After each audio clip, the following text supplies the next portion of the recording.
Welcome back to Britain's favourite view. Our next stop is in the shipping mecca of Merseyside. This area offers a surprising combination of landscapes and landmarks.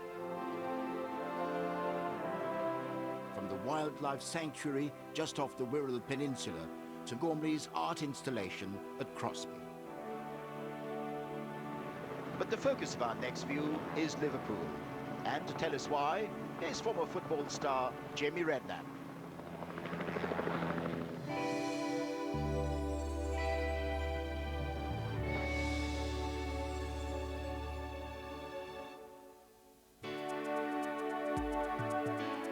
At one time, a fishing village on the River Mersey, Liverpool now celebrates its 800th anniversary. Once the greatest trading port in the world, this city is important for other reasons. It's home of the Beatles, of course, and now the European Capital of Culture, 2008. But for many people in Liverpool, there is nothing more important than football. I lived in Liverpool for 12 years of my life, and this was my home. It's just fantastic to be back. You're just almost very aware of your breathing as you come out. As silly as that sounds, you feel emotional. And you can almost imagine what it's like when there's 50,000 people here. The passion, You'll Never Walk Alone is being played as you're walking into this stadium. You could literally feel the hairs on the back of your neck stand up. It was sensational feeling. Redknapp. Oh, a wonderful shot! When I come back to Liverpool, it feels like I'm coming home. I still come up here now and they treat me like one of their own. Anfield holds wonderful memories, but for me, it's the people that matter. That's why my view embodies not only this city's great past, but also its great people.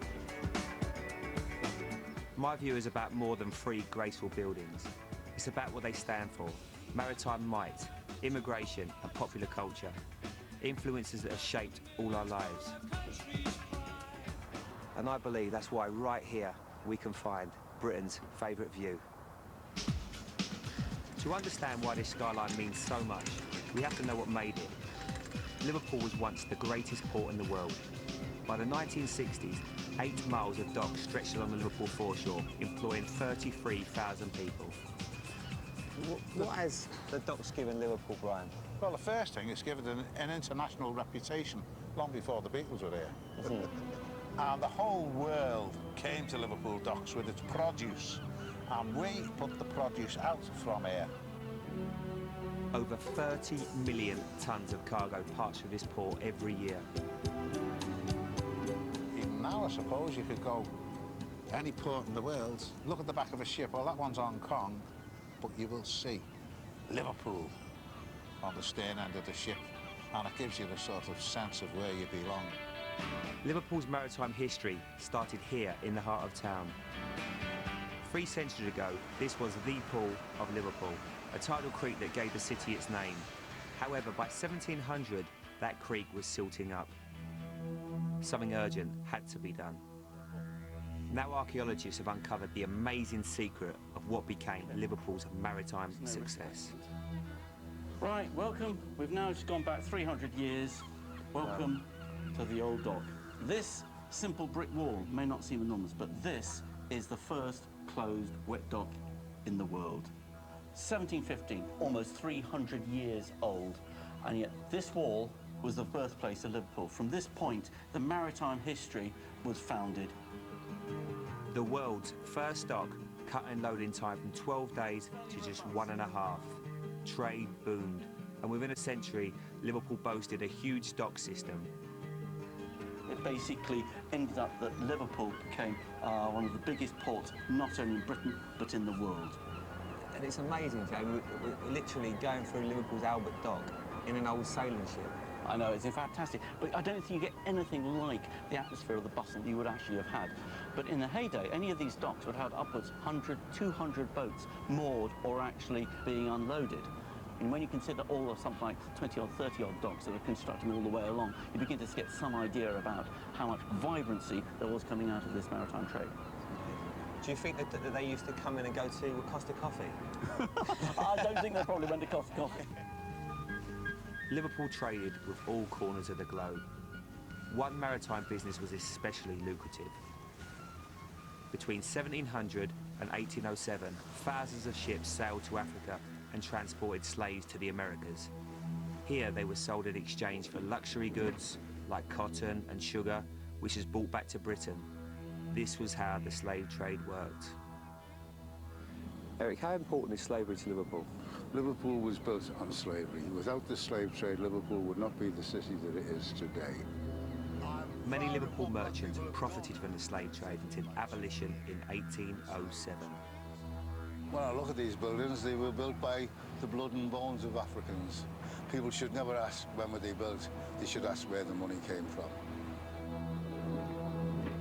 Liverpool ships had transported 1.5 million African slaves across the Atlantic. A few were even sold here.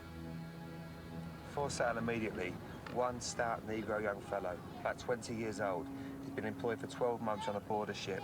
And it says, Eric, for sale. Yeah, many of them would be brought by the seamen themselves, even ship's captains.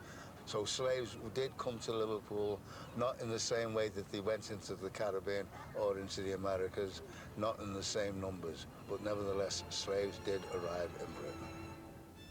By the 1900s, Liverpool was one of the biggest ports in the world.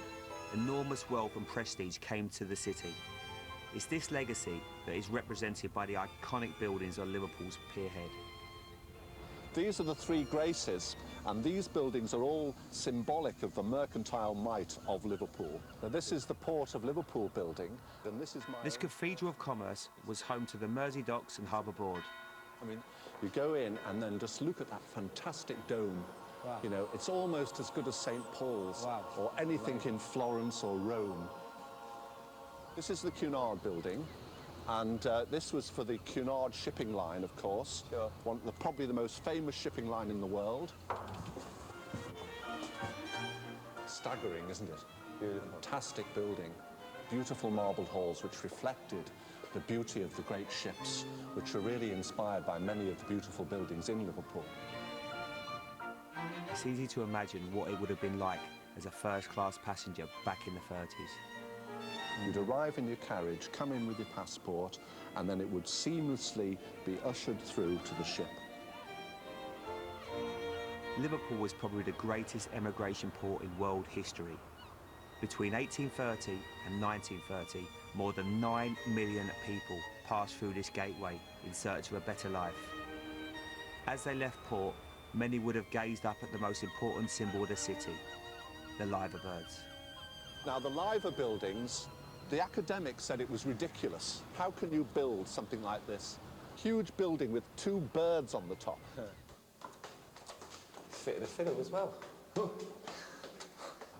This building was made so that people could relate to it, particularly seafarers coming in. A bird is very important to seafarers. And it's almost embracing the whole city. It looks like it's protecting the city. It is. I think you actually hit the nail on the head there. This is what it is. It's an embrace by the wings. Tradition has it that if they ever fly away, Liverpool will cease to exist. As I stand here now, the view is just staggering. This has got to be one of the best views I've seen in Liverpool so far. Liverpool's location as a maritime gateway has brought in cultural influences from all over the world. Oh yeah, I'll tell you something. This has resulted in perhaps its most important legacy, its music. Say that something. We've got the same jacket on, the same boots. That's a look at it. The Cavern Club opened in 1957 and the Beatles first played here in 1960.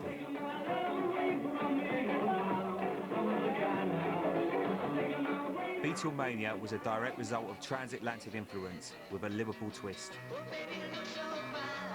Well, we're in the Cavern. This is the birthplace of Liverpool music, you know, Merseybeat. In 2 years, the Beatles played here nearly 300 times. What is it about Liverpool that's just created so much music over the years? I think there are two things that really make that happen. One is the fact it's a port, so people were always coming and going. But the other thing is it's got a really small city centre, as you know. Sure. So you always meet the people from the previous generation, like I know guys from the Mersey Beats and all that stuff. Yeah. But I also know the Zootons and the Coral, because you run into them in the street. You can't escape each other. 50 years on, with his accent and attitude, there's something about this city that inspires musicians to sing about it. Heart as big as Liverpool. I wrote a song called Heart as Big as Liverpool because I wanted to celebrate the city. I mean, if you had to pick a defining characteristic of Liverpool, I think it is heart. I think it's a city that's passionate and it gets excited. But it's a real buzz to play on that stage, knowing the history that's come through there, the John, Paul, George and Ringo, but all those other great groups. It's fantastic. That was great. I mean, fantastic voice, and it was lovely watching you and listening to you. Pete, thank you, big man. Thank you very much. It's a real honour. Thank you. Thank you. So much of the music of Liverpool seems to belong to the city. And it's no surprise that Jerry Marsden even wrote a song about the ferry that has crossed the Mersey for over 700 years. It's from this boat that perhaps the best view of Liverpool can be seen. I wish I could have done this when I was 17 years of age. I've learnt more in 2 days than what I did in my 12 years at Liverpool about what Liverpool was, what it's become. It's been a fantastic journey for me. This spectacular seafront speaks to me of centuries of maritime trade, the hopes and dreams of countless emigrants, and a cultural window on the world. This view stands for more than pride and passion of a city. It stands for pride and passion of a nation. And that's why I believe that Liverpool should be Britain's favourite view.